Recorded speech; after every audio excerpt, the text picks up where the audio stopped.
Hello and welcome to Rewildology, the nature podcast that explores the human side of conservation, travel, and rewilding the planet. I'm your host, Brooke Mitchell, conservation biologist and adventure traveler. All right, who else feels like it's almost impossible to connect with others in this field? We're advised to create a strong network, meet others that might connect us with a future employer, find a mentor that can help us gain the skills we need to be better conservationists, and on and on. Heck, even I've advised this multiple times on the show. But finding others in conservation, ecotourism, and other related fields can almost feel impossible at times. But what if there was a social platform designed specifically to connect conservationists and organizations? Wouldn't that be a game changer for broadening our network and strengthening connections between us? What if I told you that that exact platform now exists, all thanks to the guest of today's episode? Megan Cromp is the mastermind behind the brand new social platform called Key Conservation. Megan spent the early years of her career in almost every type of conservation job out there, and realized along the way that it was nearly impossible for small organizations and individual conservationists to connect with one another. Through a heroic amount of grit, determination, and willpower, she learned how to write code, raise funds, build a team, and launch Key. Megan and I have such a fun time discussing how the idea for Key came to be, how Key fills a huge void in the conservation community, what the platform is and how it works, big features that were just launched, and future plans for the app. With that said, please join me over on Key. My profile's all set up and I would love to connect with you there. Please use the special referral link in the episode description and start connecting with others in the conservation community right now. Okay, maybe not that right now. First, listen to today's episode with Megan and then I'll see you there. All right, everyone, please enjoy this inspiring conversation with Megan. Well, hi, Megan. Oh my gosh, it's been a long time in the making. I'm so excited that we are officially recording this episode because we Me first too. talked, oh my gosh, when did we connect? Was it 2021? Was that when we Maybe. first? Time doesn't exist for me I anymore. know. Like, I don't really know, like, when. I feel like there's a period where I was like, I know what day it is, but now I'm just like, I don't know. But yes, it's been quite a while, I think. Yeah, it's been a while. Yeah, because we connected over this incredible platform that is the topic of today's episode. And we're going to talk about the whole timeline here because what you're doing is truly revolutionary for the conservation field, and why I'm so excited that we stayed in touch for pretty much 2 years. I think the show was maybe like 6 months old, maybe something. Yeah, When you're you and just I kinda first starting out. connected. Yeah, and we first had our first incredible conversation, and when you reached back out to me and be like, Brooke, like, I'm ready to talk, like, we're going, Let's we're do this. rolling. I was like, yes, let's do this, Megan. So before we get to everything about what Key is and just this wonderful thing that you've built, just maybe for a little bit of background for me, I don't even know if I had a chance to ask you, like, when did you decide to dedicate your career to conservation? And was there a moment like that you can recall that put your future in motion, or did you always want to be in this field? But yeah, where did this begin for you? Well, my family always jokes that like this is I've always known I want to do my whole life. Like I was obsessed with animals. I don't know why. Like it just came out that way, I guess. Um, so it's been kind of set in stone that it was gonna be animals at some point. So I just didn't know what it was. I just remember watching I watched like that Jack Hanna's Animal Adventures when I was a little kid on Mm-hmm. TV. And there was a woman on the show called Julie Scardina, who was the curator of species at the Tampa Zoo, I believe. I can't remember Busch Garden in Tampa Bay. And I just thought that was so fascinating because she got to oversee all the different species. Because at some point you're like, okay, I want to be like work with elephants or wolves, or different things. So you felt like you had this, you're a little kid, you're not sure. And so when I saw that, I was like, wow, she could like work with all species because I just never had a favorite. Like I just was like, of course you're more fond of the others, but I really truly do like just love all of them. And so I saw that and I was like, wow, you could do a job where you could help all the species. And so I think that probably put in my head at the beginning of a small age, like, how can I help all of them? So that's kind of like where it's kind of kicked off, is like thinking about from that bigger perspective. But yeah, I just kind of always wanted, and it just started my career kind of going into being a wildlife biologist and things like that. Yeah. Oh, so that is what you did next. So did you study wildlife biology in school? And then, I mean, were you classic, like boots on the ground for a while? Yeah, what did you Yeah. do? Yes. So I actually did like a kind of like my own, kind of tweaked my own major. I did a natural resource management and wildlife management, like a combination. Again, I feel like I've always kind of just been Frankensteining my own life and career and stuff and different things I want to make, because I always get like annoyed. I moved around a lot as a kid, and so I saw the same patterns of like the same popular people, and the same sports people, and the same people focus on other things. It was like after a while, it was like, okay, I know there's going to be this group and this stuff, and I just started thinking like, what if things could be different in different ways? And I guess that kind of like kicked out that mindset as an early age, like doesn't really matter. Like no one really cares, because you're gonna, you move on, and it's all no, everyone's focused on themselves. So why don't make something that you love and want to do? So I guess with my undergrad career, I started thinking about that, because I was really interested in how we could, natural resource management, because like thinking about things from a holistic perspective, from the ecosystem level, and down to like, obviously I wanted to be a wildlife biologist. So having to focus on like wildlife management and things like that.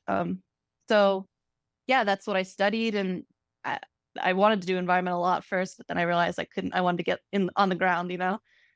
So yeah, that's kind of what I did the undergrad. And then I moved into actually doing field work and things like that. So that's where I started getting my career off and going in a sense. So when did you realize that there was this disconnect within the conservation community? Did you have like a particular experience, or were the seeds planted that developed, it grew, literally grew into what you're doing now?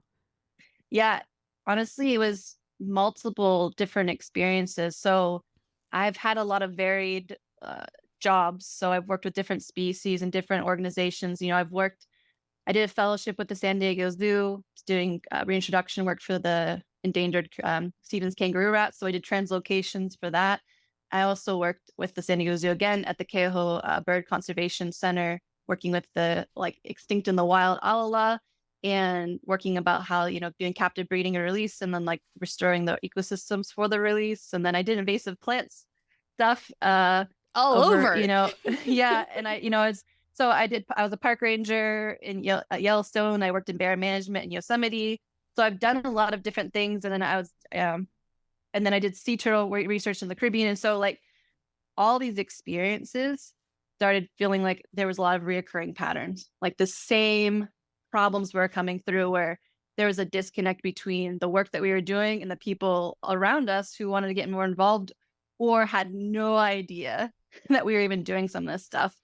So for example, when I was in Hawaii, we were looking, just kind of doing some research to see if we could find if there was like some alala still in the wild.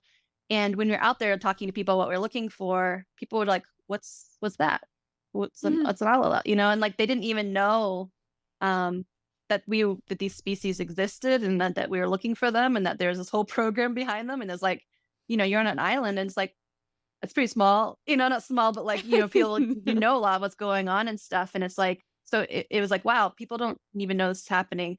But, just that kept happening all around. And there was like the sea turtle project I was working on. That's really what kicked off the whole idea for key conservation. It's the story I always tell, because when we were working down there, we had a hotline that people could call, that like if they had anything that was going on, sea turtle related, that needed our assistance, they would call this line, which is we call it the turtle phone, which is really funny.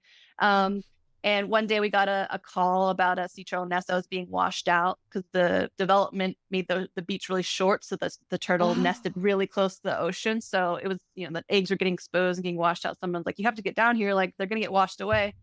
And so we had this like patrol vehicle. We came out of our house that we were staying in, and someone didn't fill up the gas tank, which, who did that, but we'll never know.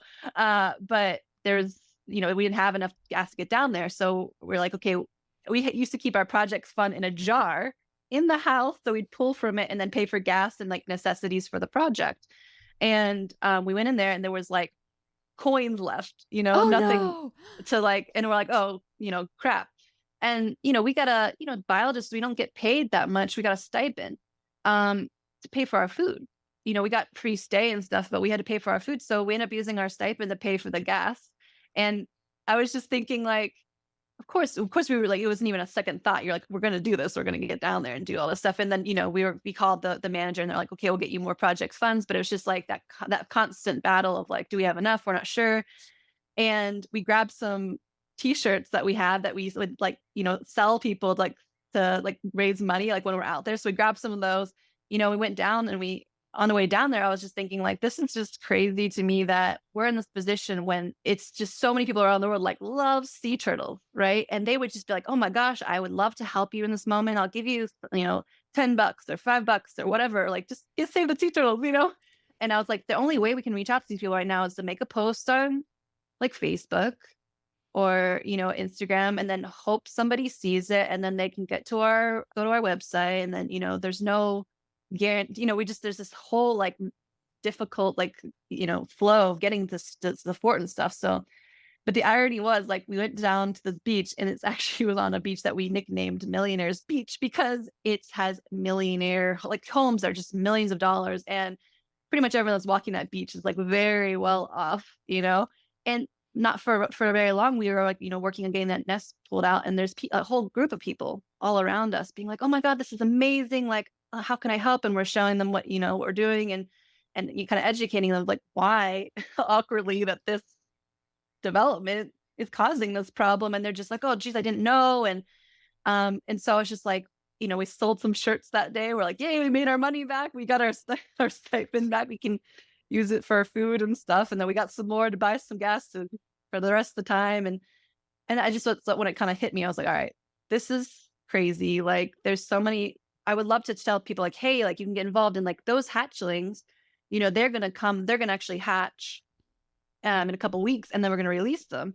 And they're like, well, can we see them? And I'm like, yeah, like just keep watching our Facebook page and we'll let you know when we're going to do it. And I was like, how cool would it be if we had a way to alert them in real time or have a geo-based alert system where it's like, hey, are you in this area? Are you vacationing here or whatever? Come and be a part of this experience. And it's like, there's so many stories where people like have these moments in nature or moments with a species where it's like it changed them, right? Like that's what makes it so special. And that's why we're all so like passionate about it. We can all agree, like, we have to save it because it's important, right? So imagine all these moments that we could create if we were able to connect people because they didn't even know this is happening, right?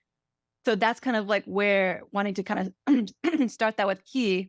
And then also realizing that this isn't an isolated incident. There's many organizations all over the world who are having these incredible moments that they could be sharing with people, but nobody knows they're happening. Or vice versa, like there's these like really dark, hard moments that organizations are going through and they feel like nobody knows and nobody is there, right? And so I kind of wanted to create this platform to be like a way for the world to like have the backs of conservationists. Like, we got you, tell us what's going on, like we can help you, and because I truly do believe that like people want to get involved. They just don't know how. Like they're just like, well, what could we do? Or like, what's going on? But we needed to make it easy for conservationists to like actually reach out as well. So I'll stop going on and on. But that's kind of where this whole platform started kind of emerging. Yeah. That is such a great concrete example of just seeing, well, one, if personally experiencing it, and then like, okay, let's actually do something about it. So I want to go back to that moment though, as someone who has built something myself and someone who has worked in a startup. How? I know that is such a loaded, big question, but so you're a wildlife biologist and you were working on all these incredible projects, doing conservation work around the world. You were a ranger, you were all these things. And then you had an idea for a social platform that would connect the conservation community. So how in the world did you do that? So you have this big idea. What was step number one? Do you remember step number one? Like, how did you even get the ball rolling to get this started? Yeah. um, step number one, I went to grad school, and so I was like, all right, I'm going to do research. I'm going to ask my professors. I'm going to ask people like, does something like this exist? Because like, it's like the number one thing in like science, like duplication of effort. Like you don't want to be doing something that someone else is doing. Like I don't want to spend time. Like if someone's doing something like this, then I'll like gladly jump on and try to help them or whatever. And I couldn't find anything. I couldn't find anything that was like in a way like all the things that I wanted to do. So and it was interesting because there was also a lot of like pushback being like, this is impossible to build. Don't Mm. Hmm. bother doing it. And then it was like, okay, all right, so so I started time doing research to figure that out. And then I couldn't stop thinking about it. Like I just couldn't. It was like every day I'd go to bed thinking about it. I wake up the next morning being like, wow, what about this? And it just got like it was eating away at me. And so when I got out of grad school, I decided to I did some more like field work. I did some more work in conservation. But then I just kind of like I had a time where I was like, well, am I gonna go for this? Like I started kind of just thinking about it more in a realistic way. And I knew that I needed to understand more about like how to build a platform and like how to even like think about these things. So I applied for a job outside of the conservation space in this tech startup world in San Diego because I wanted to move to a place where conservation and tech and everything was like colliding, and that's where that place was. And since I already did my fellowship at the San Diego Zoo, I was familiar with the area, and obviously like I was living in London and then I was living in Jackson Hole and I was ready for some sunshine. So it was a little bit of a win-win for that one. But I got a job at this tech startup, and I was doing sales, which was like I can't even tell you the adjustment from going from being outside every day to I was literally in a concrete office building calling. I made 100 calls a day because and that's how to feed myself because I was like I have to survive as a salesperson. But I got to learn what are the pain points, what are people trying to solve, and they were building a software similar to building a community. And that's why I wanted to join because I was like, okay, how are they building a community? How are they building the software? What's the like design and everything like that? So I was, it was really hard because I was like, oh my God, like, whew. But it was amazing because I was like, I got to learn so much. And at night, I was going home and I was doing designs for the platform. And I was like ideating, like, what could we, I was talking to my friends on conservation. I even sent out a survey to all these people to ask them, like, what do you wish existed? And like, what do you want to do? Because I wanted to be like, I have evidence that people want this. And I have evidence that this is like, because I didn't want to just build something because off of what I know, because that's not the true full conservation experience. I want to make sure that we actually had voices from all over the world who are actually doing stuff like that are way different than what I was doing. And so, yeah, at nighttime, I was sketching out. I still have all these like sketches of like, because if you think about the platform, every single thing that you clicked had to go somewhere and that needed to be designed. And so I took I applied for a nonprofit to be a nonprofit. So figure out the name. I wanted to like something that was very like whatever. And I applied for the nonprofit status. And then I took a course on how to learn how to be a UX designer. And I taught myself how to design apps. So that's kind of like the first like chunk of steps that I took to start getting Key going. And then what happened after that? Because when I started talking with you, you already had developers and that things had progressed significantly from that point. So did you build, I don't want to call it a rudimentary app because I don't think that's probably actually Like describes what MVP you or built. something. Yeah, because yeah, like maybe like 1.0, like Key 1.0. So had you built that and then you took that somewhere to be like, hey, I'm building this thing. I have people that really are interested in it. Come help me. How did you do that? So become like this one woman show to a team. How did you do that? That so it took a year to design the platform. And that's because I was working full time. And I was like, I'm not sure what I'm doing. But by the time I was done, I took the sketches and I digitized them and I actually put them into like an actual design. Like I was actually able to have a tangible thing that people could see what it could look like. And there's amazing like ability now when you have something on the computer, you can actually pull it up on your phone to see what a prototype would look like. So I was able to like show people like what would be possible, you know, because it's like people are very visual. They want to know what's going to look like, what's going to happen at the end of this, you know. So, and also I wanted to be like feel confident being like, I think we can do this. Like this could be cool, you know. And then I was able to actually get more feedback from orgs and be like, yeah, this is what we'd like this and stuff. So um then from there was like, okay, yeah, how do I get funding? Because it's like at the time, the conservation tech space was just emerging. It was very like, you know, I was starting to like find my people because it was like, that's the hardest part, I think, with entrepreneurship. It's like a very lonely world. Like, if you can't, you have to find your group. Otherwise, you're like kind of out there. And so I started finding other conservation technologists who were like emerging too. And it was cool because it was like this weird little group that was like, but then I found this amazing organization called Conservation X Labs. And they were like helping, you know, doing these grand challenges and funding different things. And I talked to Alex Dagan and told him, you know, I went to Washington, D.C. and I pitched my idea and different things. And they thought it was really amazing. And they gave me like my first little seed fund, you know, to like be like, we believe in you. And that was a huge moment for me because it was just like, okay, this is like viable. I can, you know, do something. But and then I was like raising money. I did a Indiegogo, and that was kind of hilarious looking back at it now. But it was just like my friends and family supporting me and saying, okay, yeah, we believe in you. We know how hard you've been working on this for so long. Like, let's try to make this possible. So we started getting moving with that. And I was able to, that was the hardest part, is like trying to figure out, because I wasn't like at the time, I had no idea how the tech world worked in the sense of like hiring a software engineer and what kind of format do I even put the platform in? Because everyone's like, do you want a native Apple or is it Android? And I'm like, well, how can I choose? Like, and then what about desktop? That's not even I didn't even know you could, you know, do both. And I had no idea how to even like interview. So then I was messaging software engineers. So I was talking to people who were in the conservation space that were working in technology. So I talked to people at Scripps, you know, in San Diego about like, they have people that have like become software engineers that help them with some stuff because there had been apps that had been built, you know, for like different things. So I talked to some of those people. I meet with them, and someone was like, "This is going to cost you $1 million to make." I'm like, "What?" Like, oh, I'm sorry.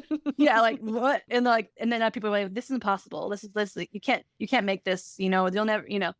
It's crazy how many people tell you you can't do something like along the journey. You have to like believe it more than anybody, because those people they'll try to, you know, they'll try to take everything down. And then I'm one of my friends knew somebody who had a software engineering company in a different country, and I was able to get some pricing, you know, and then they put together a proposal, and I was like, okay, this looks good. And then, you know, I went for it. And we raised some more money, and but yeah, it was difficult. I always get nervous about talking about this part. Not nervous, but it's just more like it's a bummer because we actually got like a significant, almost like 80% of the platform done, like 2 years ago. And the company that did build it, they went under and they took our platform with them, and Oh no. they were out of country and they took a lot of our money. And honestly, it was so devastating because I lost like probably 2 years of my life's work, the whole thing we've ever done. I had to make a choice to start over. Wow. And yeah, it was really devastating. You mean, it was just like, it was horrible, you know? But luckily I found an organization called Lambda School that was like teaching people to like become software engineers. And while they did that, they work on projects. And I was like, all right, this is not ideal, because this is not like we're paying somebody and they're experts and they can do it, but we just didn't have any money. And like, cause we just like literally start from scratch. And I was like, I mean, I really almost did walk away from it because it's just like, well, I just can't think I can handle this anymore. Like this is just totally total devastation. Um, but yeah, kind of like, you know, dust myself down and then like gave myself a week to feel like wallow and like meh, and then start over. And then that was hard because it's like it took a lot longer because everyone's learning and you're meeting with people every week. And all this time I was working because I couldn't afford to not be. So I'm doing everything. But then I was able to form a partnership with Conservation Optimism at the University of Oxford, and they are focused on sharing what's good in conservation, what's going on, and why we should feel excited, empowered, and stuff. And so they were able to give us a little bit of funding to work towards getting it so when they're sharing these amazing stories of optimism, that people can actually have links to go directly take action and get involved in things. And so I was able to spend time over there as a biodiversity fellow in EJ's lab and get to meet a lot of people and talk to people and things like that. So while this is all moving forward, and it was good, we got we got somewhere, but it was hard, because every 6 weeks you're changing teams. And the so class it was over hard. and stuff. Yeah. And you had these amazing people who were working on it. You're like, oh, I wish I'd keep them, but they had to keep going on through the course and different things like that. So, but that being said, I've met so many people, and our developer that's with us now, Mohammed, he's actually, I met him there, and he brought him onto the team. Wow. Yeah, so that was a tough time. But we kept persevering, and then we ended up winning this National Science Foundation grant that gave us the big chunk of money we needed to be able to like actually finish this platform and get it up and running and getting out. So that's been really an amazing experience and great for building out Key and stuff. But yeah, it's been an interesting journey for sure, because you have to imagine, like, while you're building this platform, you're also building relationships with conservation organizations and groups and different partners and things like that. So it's you're making sure by saying like, hey, like, we're building this for you, making something that they want while you're building it. So I was still doing design work and, building different features within the platform and stuff like that as well, while it was getting developed. Like, I'm still to this day building stuff, because it's exciting, because it's like, that's what makes it fun. Because if an organization says to us, hey, like, we wish this existed, or this would work better if you did this, we can say, yeah, we can do that because we have the flexibility to make it happen, so yeah, a lot going on. Sorry, I feel like I just ramble a lot about No, do not apologize. I just got so lost in your story in like the best way possible. I had no clue any of that happened. Like, yeah.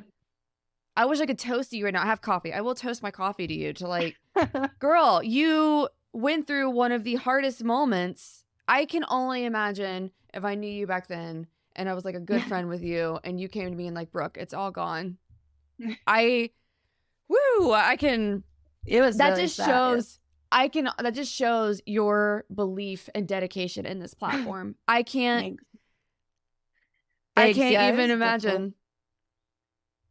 Yeah, well, everyone, like, that's what conservation is, though, right? Like, there's so many moments like where you're going through, and it's like you just can't predict what's going to happen, right? And I think that probably helped me prepare for like being in this world, because you have to have like this belief in yourself, like in like the mission, right? Because like I think that if you're in conservation, you probably are one of the most optimistic people out there, because like yes, and people say no, what, but I'm like, but like, you have to believe that things are going to get better, and that the work that you're doing is going to make a difference, and that this is all worth it, because it's hard being in the conservation space, because the world itself is already it's pretty difficult in general, but having your career based around in a field that's like feels a bit like devastating sometimes, you got to be like, all right, no, we're going to do this, so and there were so many people that I met who I would talk to around, in the different conservation orgs, who I would talk to them, and they would tell me their stories about like what they were struggling with and like why they need different support. And it was like, I would pull them up, like their pictures sometimes, and be like, all right, I'm going back in, because I would just hear their stories in my mind. And I just thought, like, it made me so frustrated knowing that people like they just needed more support and like they needed I just wanted to like help, you know? And so that's what kind of you gotta have to find your why, you know? Yeah. Yeah, and in So those hard days, just being reminded of what your why is. Yeah, definitely. I totally get that one.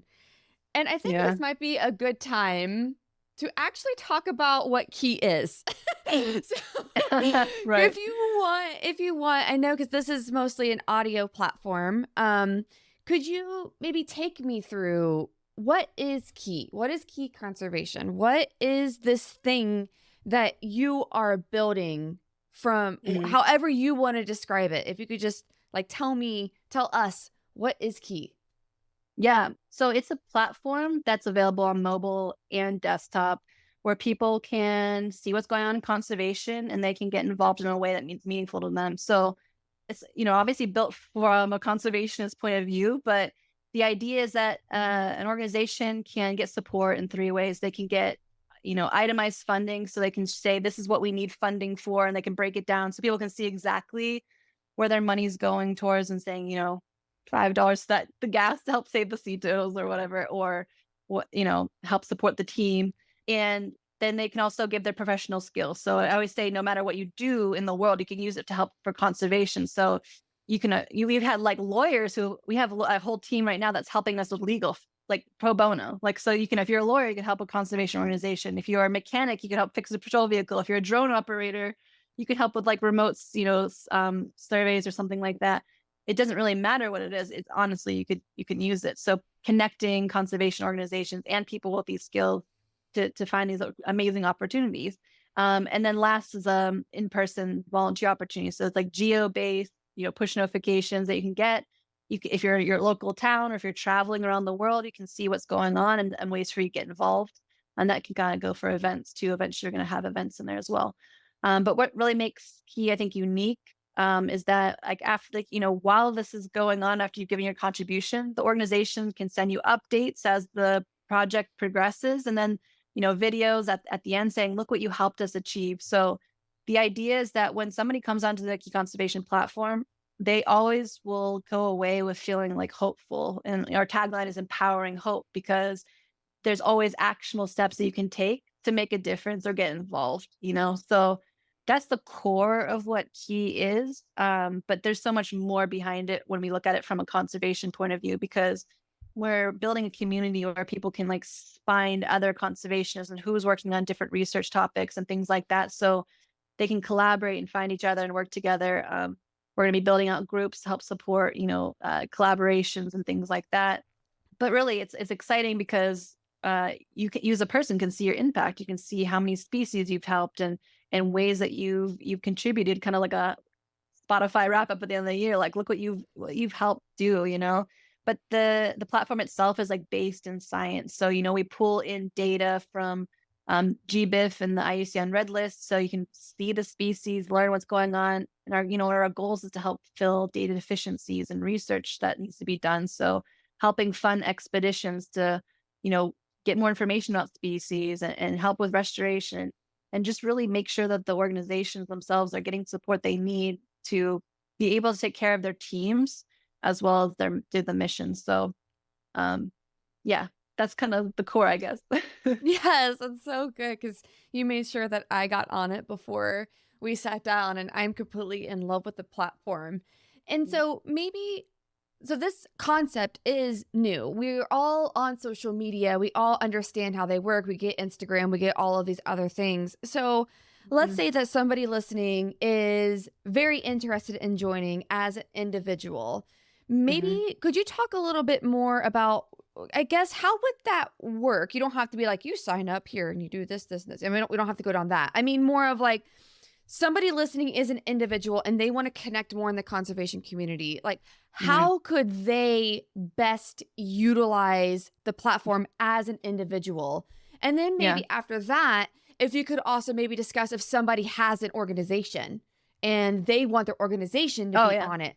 So, on both sides, how can this best be viewed as a person, as a conservationist that wants to connect more? And then maybe someone who also runs it. What is the best way that they can use it as well?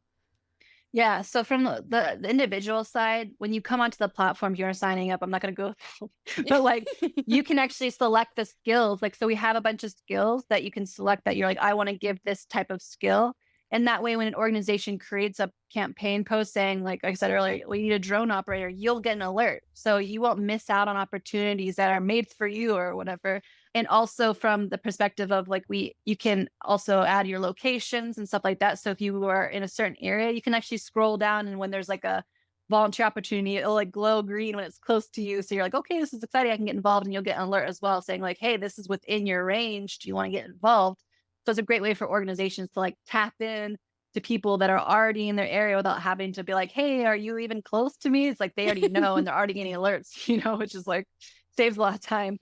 um but yeah, so from that perspective, like, if you're an individual coming on, you can go ahead and start searching, different species, different orgs. There's a global map where you can see who's in your backyard or what's going on if you're going to travel or something like that. You can look up different research topics that you're interested in. So say you're like, I really am passionate about like machine learning or ocean conservation. I can go and search that research topic, and I can see all the organizations that are working in that research topic and all the campaigns that are currently going on. So I can just jump in and start getting involved right off the bat and different things like that. And you can also, add your friends and do different things to start getting kind of building that community and stuff.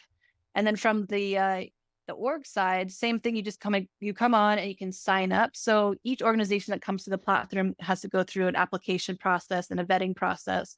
So we want to make sure that, the organizations that are on the platform are legit, doing real conservation work, or, can be verified. So people can feel really solid about who they're supporting and things like that. And they go through this process, and they fill out their profiles so we can see what, again, the research topics that they focus on, the species that they're working with, the habitats that they're in, different partners that they have. And so you're having this transparency from the organization to really understand, who's working on what and what's going on. So we usually try to get back to organizations within a couple of days so they can feel like they're moving forward. And then we usually have them set up a time with our team so we can show them all the amazing things they can do. So yeah, it's hopefully pretty simple. We try to make it super user friendly. Right. And I know that you and I talked about this, and maybe this might be a good question for what I want to ask next. But what if somebody isn't necessarily a researcher or a Mhm. biologist? Like, Yeah, are they still welcome on the of platform as course. well? And Oh my God. Yes. I mean, we really want people from all walks of life to feel like they can be a conservationist. It's like, it doesn't matter. Like it's on our website, like doesn't anyone, anywhere, anytime can get involved, because we want people to be able to use their own unique skills or unique experiences to help conservation. Cause it's very much like all hands on deck situation right now for biodiversity, right? So we need people who have different ideas and have different perspectives, and who could be like, what about this? Have you guys thought about it? And like, oh, that's a great idea. Let's do it. You know what I mean? So that's what we want to make the platform, as a place where people can feel like they can get involved where they are now. yeah. And also, too, what about organizations that might not be research based, that are like conservation, but they're not research? Like, are they And like, also welcome? in what sense? Like Like, rewildology. Let's say that oh yes, got somebody, it. since like filmmakers, there's definitely like maybe a really big example like Jackson Wild, one of the Mhm. premier, like the Oscars of Yes. the conservation film world. Now they're not exactly, doing sea turtle research on the beaches of Hawaii. So Yeah. what about those kind of organizations? Because, Right. conservation is just such a wide breadth now. Are they also welcome onto the platform, and how exactly would that work? Yeah. So that's our next phase. What we're trying to work on is making sure that we can also include, people that are working in the conservation space, but not just doing research and things like that, because it's a very critical part of like how the community is built and how we can connect everybody. So that's why I'm excited about us talking in the future here soon, because I feel like there's just so many overlaps of the work that like, that help push conservation forward, and how can we connect it? And I think that's a part of building this community, is like connecting people to the resources that help build their awareness and build the community around supporting these conservation efforts and things like that. And so that's why I'm really excited, because the platform has so much potential to to grow in that way. So yes, next steps for sure. Yes. Oh, we're going to talk about that. Yes, For sure. absolutely. I'm always so happy to be the guinea pig. So and also I think I would have never had any clue back in the day when I took that random startup job after I lost like my career job to COVID that Oh, how much good has come from that. And so I think, mhm. just the universe and fate or whatever anybody believes translated to that I was able to get that opportunity because now I believe so much in what you do that I'm Yeah. so happy to use Rewildology as a guinea pig, like a media Thank platform. you. How can we incorporate that? Because I've also met so many amazing podcasters and Mhm. filmmakers and directors Oh and yeah. all of these great organizations that are based on something different that's just as important in conservation. And then if we can all get ourselves in one place, Oh key, yeah. like, it's just like a dream. Oh, I it's get all ex- tingly inside. Like, I'm just like, it's so exciting. Oh, I know. And there's just so many, conservation organizations I just dying to also connect with these different people. And, we have this amazing mural up in San Diego because we connected with these incredible artists, Chris and Carly, like, and then Nico who works at the space helped make it happen. And it's like, this would have never occurred if these people who are amazing what they do, like weren't interested in conservation and wanted to be involved in different things. It's like, what else could we make possible? Like how exciting to think of what could be, So Yeah, that's the goal. yeah. Because I'm just thinking about that, the whole.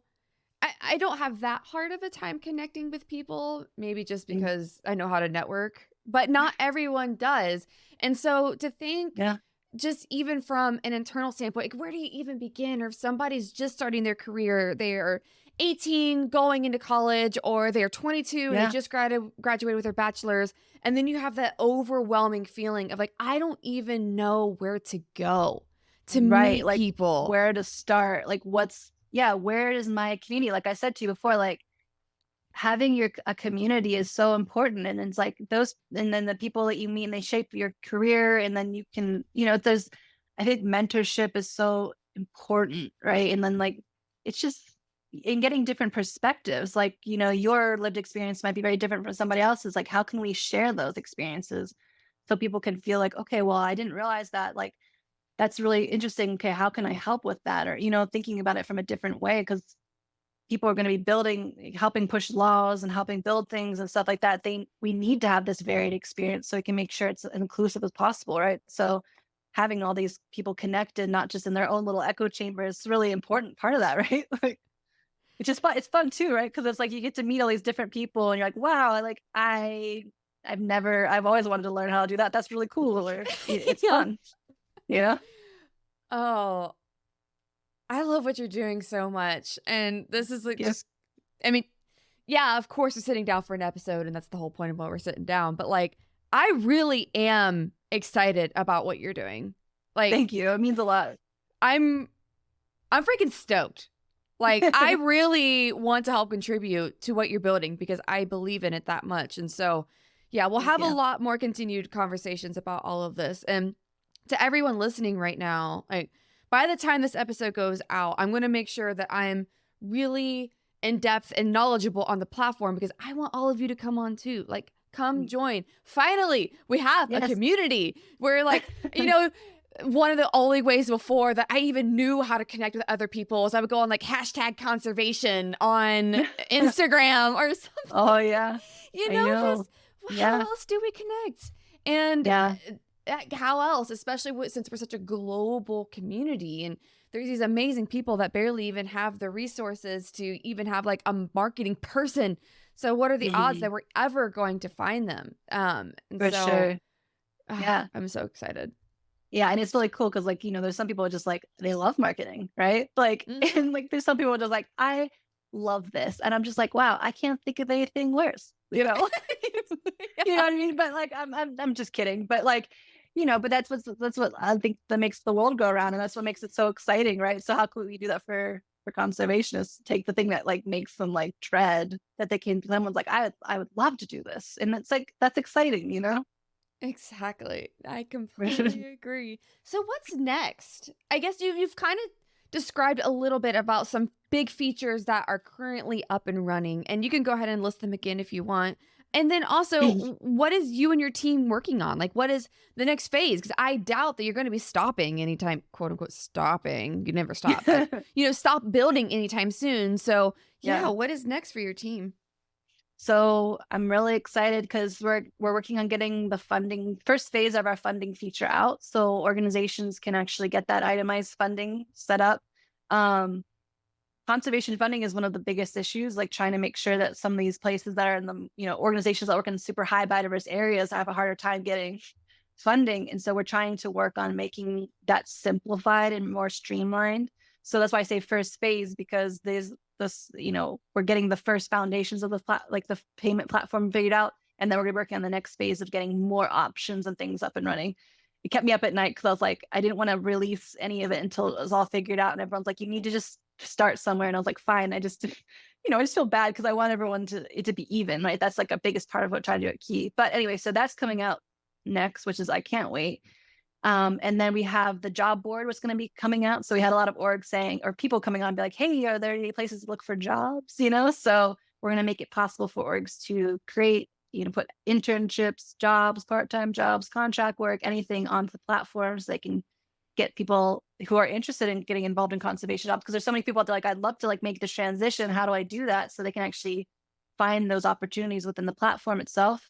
And then we're making it possible for all the posts that organizations make into the Key Conservation platform, make it so they can share it automatically share it to their social media platforms.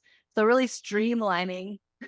So instead of having to post Instagram, Twitter, Facebook, whatever, they can go onto Key, create a post, and then they can share it directly to those social media avenues, and those will have a direct link right back to the campaign where people can get involved and start, giving support and funding and things like that. So really making hopefully even easier for orgs to get the support that they need.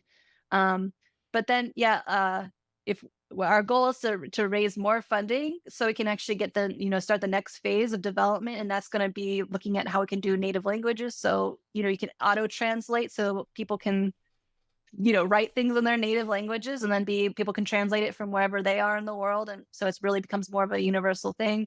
And then we just have, there's just so many other things like messaging, adding the news feature in so organizations can just add updates that are going on. Besides creating campaigns, they can share news, and then building out groups so we can actually support a lot of the research and different things that are happening there.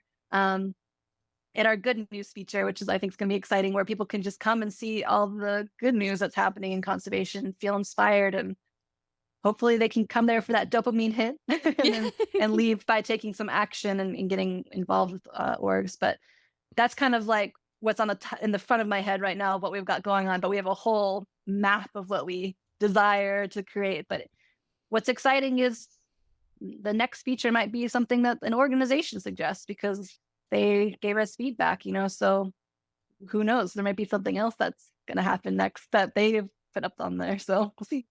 Oh, so exciting.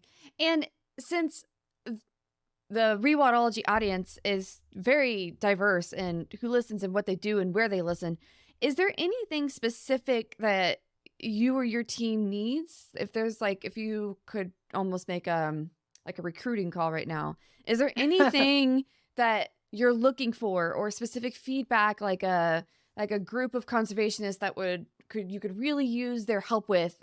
I guess right now it's an open platform to ask, is there anybody listening that you might need help from for whatever it is that you're working on? Yeah, for sure. I mean, honestly, we'd really love some help with like translations. Like, so I like getting, I just did a webinar yesterday, or like a Zoom call with, and I had a translation during Spanish and things like that. So we're going to be making videos and some Spanish stuff for different orgs, but love to talk to people who are in different countries that they would want to maybe share more about Key with their conservation orgs that are in their areas. And maybe that it would be better if it was in their native language and they could help us with translating some maybe materials. That would be incredible. I mean, the hope is we can make it really accessible.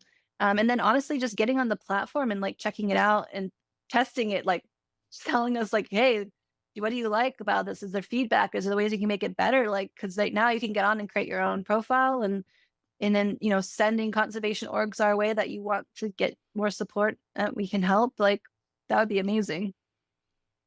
Yeah, absolutely. And like I said, I'll make sure that I'm well not like I'm very knowledgeable on the platform by the time this goes out too. So, and I'll Yeah. make sure that if anybody does want to chat with Key and they have ideas or feedback, of course, all Oh the yeah. ways to contact Megan are going to be in the show notes. So everyone Yeah. definitely go check that out too. If you're like, oh, this is awesome, I have this idea, or these organizations would be fantastic for your platform, please like connect with all of them. So Yeah. absolutely check it out there. Oh, And then great. to take it back to big picture and your vision about all of this, what do you see as like your goal for the future? On if you could envision, this is what I want in 10 years if all of this keeps going the way it is, what is that bigger vision? um, I would want there to be I would want every organization to have like core sustainable funding that they do not have to think about every single month or every single couple months. I would like to take the burden off of these organizations of that constant survival mode. I would want every organization to feel that they can like focus on the work that they're doing. I would want teams to be able to pay their employees livable wages, that they could make sure that they're supporting them in a way that's sustained, like really livable wage. And I would love for the world to be collaborating and people to be using their skills to like help move conservation forward. And I would want them to like, I would want by 10 years, I would hope that some people would be having like long-term relationships with these organizations where they're able to see the first part where they helped with something and be able to like see the long-term outcomes of some of that support, because it will add up and it will make a difference. And so how cool would that be to be able to say like, wow, like I remember when this project first started, it was just a dream and we all believed in it together. And so we helped make it possible and look where it is now, and be able to like see that come to fruition. But I think there's just so many potential things we could do when it comes to like filling gaps of data and making sure that we have all the research and like data that we need to be able to influence like law at the like highest level, so we can make sure that these areas are protected and species are protected. And I think that the more people know about what that looks like by raising awareness on the platform, the more support that we can get to get these laws and different things, like just that raise awareness, right? So you see it all the time, like people just like they didn't know, like, oh, I didn't know that that dam was going to take out that whole ecosystem and affect that whole village and everything. But like now we know, and like I'm going to say something, or but it's just about how can we get people, like I think if we could scale that, like how amazing could that be, right? So and then I'd love to see more collaborations. Like there's so many amazing people doing so many cool things. Like how can we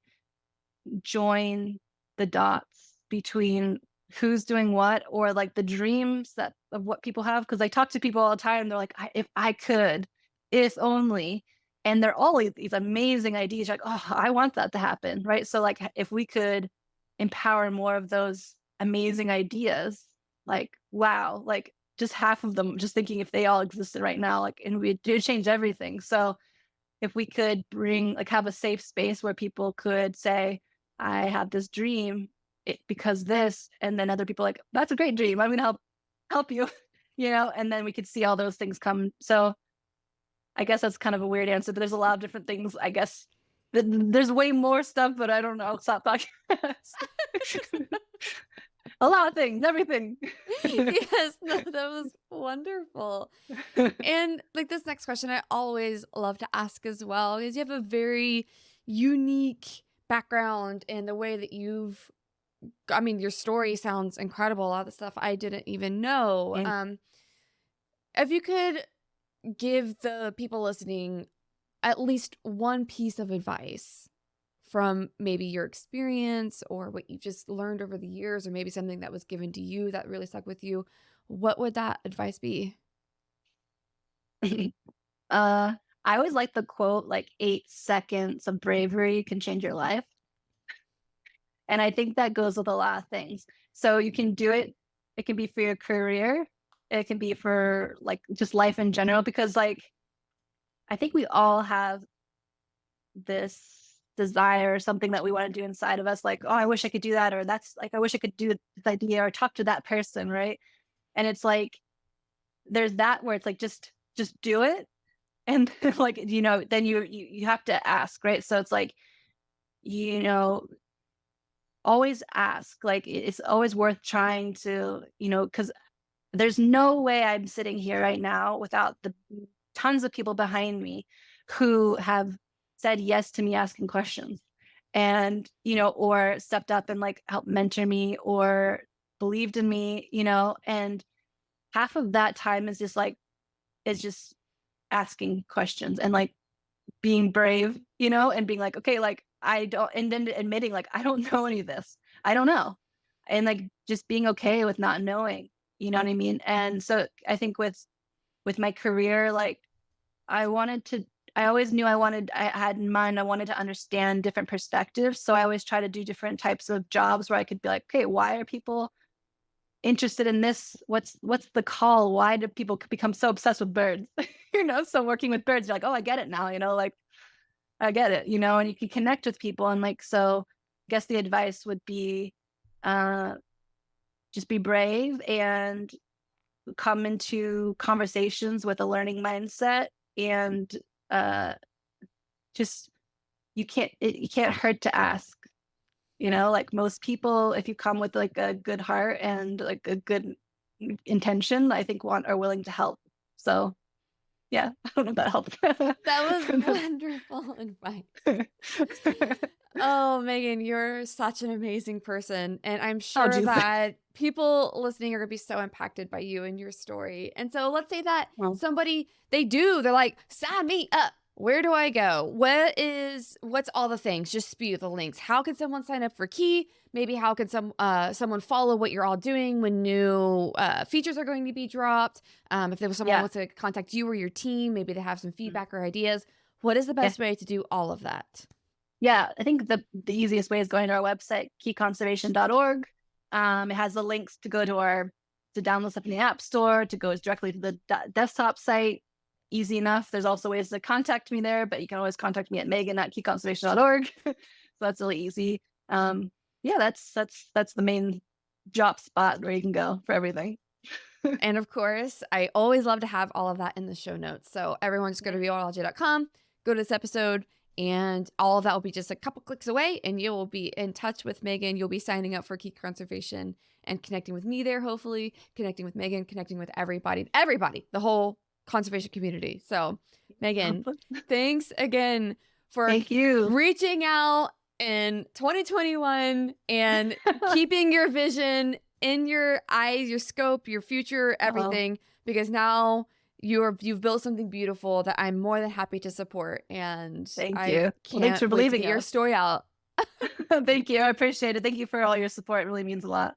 It's been a long time since I've been so excited for a new social platform. I'm going to be working closely with Megan to help with the next phase of the platform, and I'll be sure to keep you all posted. Don't forget to sign up as soon as you're done listening and let me know when you're on. Additionally, in case you missed the earlier announcements, I am hosting the show's first Rewildology listener meetup on May 16th at 6 p.m. Eastern Time. I'm planning the next big phase of the show and want to hear your thoughts as I tweak the podcast to be the best show for our community. The meetup is 100% free to join. Just send me your RSVP at hello@rewildology.com or DM on any of the social accounts and you'll come right to me. If you enjoyed this episode and think someone else might find it valuable too, spread the love and share the episode on your Facebook, Instagram, or Twitter and tag Rewildology. I'd love to hear your thoughts and share them with the whole Rewildology community. One last shout out to Focusrite for powering the podcast sound. If you'd like to see the gear I used to record the show, head on over to rewildology.com and check out Nature Podcasting under the Resources tab. Until next time, friends, together we will rewild the planet. Hey, thanks again for listening to this episode of Rewildology. If you like what you heard, hit that subscribe button to never miss a future episode. Do you have a cool environmental organization, travel, story, or research that you'd like to share? Let me know at rewildology.com. Until next time, friends, together we will rewild the planet.